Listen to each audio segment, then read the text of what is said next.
Next, I want to talk about some acronyms that you've probably already heard, you've already seen, and you're going to continue to see in the Medicare space. The first one here is IRMAA. This stands for Income Related Monthly Adjustment Amount. And this term is used almost like as a chart. It describes a chart out there that determines how much your Part B premium could go up based on your income. For 2026, the standard Part B premium is $202.90, $202.90, but that could go up if your income is higher, right?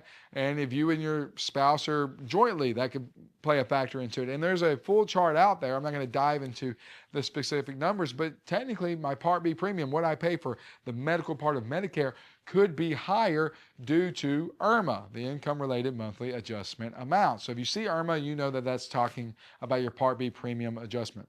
The next one we have is MACRA. This is the Medicare Access and Chip Reauthorization Act. This is an act that was introduced a long time ago, but officially passed in 2015, or not passed, rather it was revisited in 2015. This is what standardizes Medicare Supplement plans. There's some other things that are involved in this act, but mostly this is for the standardization of Medicare supplements. When we're talking about Medicare in general, that's where the term comes up a whole bunch. You see, Medicare supplement plans, lettered plans, have different functions, but a Plan G is a Plan G. So if a plan letter is the same, it doesn't matter what carrier you go with, it has to operate the same. A Plan F is a Plan F, whether you go with company A, B, C, X, Y, Z.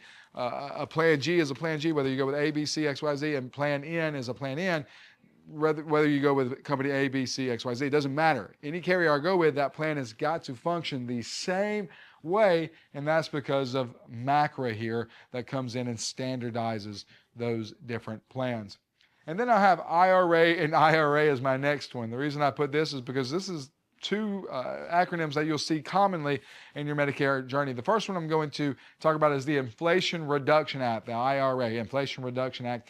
This is an act that was passed officially in 2023, or took effect in 2023, and added a copay to insulin. So it was a $30 copay to insulins in the year 2023, meaning that all insulins that were covered by a Medicare drug plan had to be a $30 copay. It couldn't be more than that. And then in 2025, this is actually the act that added our troop that we just talked about. So the troop that we talked about on drug plans was added by the IRA. So when you hear an agent talking about the Inflation Reduction Act or the IRA, that's what they're talking about. They're talking about an act that has been put in place and really affects or aims to affect and help the cost of medications for Medicare beneficiaries. So that's the Inflation Reduction Act.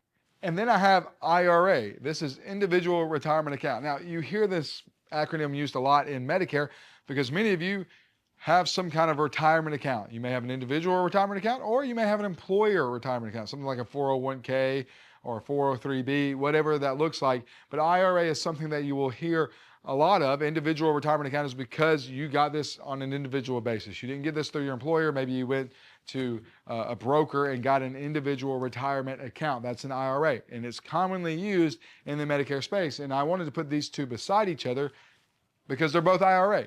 You can hear them in different contexts.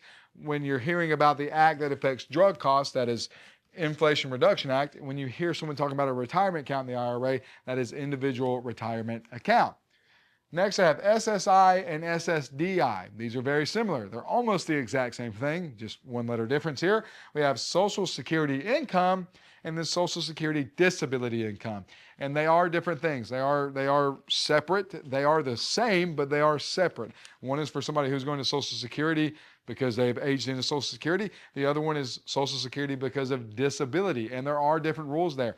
Matter of fact, they draft on different dates. And there's different rules that come into play for maybe getting Medicare before 65. If you're somebody who's been disabled for 2 years or more, you could qualify for Medicare at that point, even if you're 30 years old. But you have to have been drawing Social Security disability income, SSDI. So there is a slight difference there.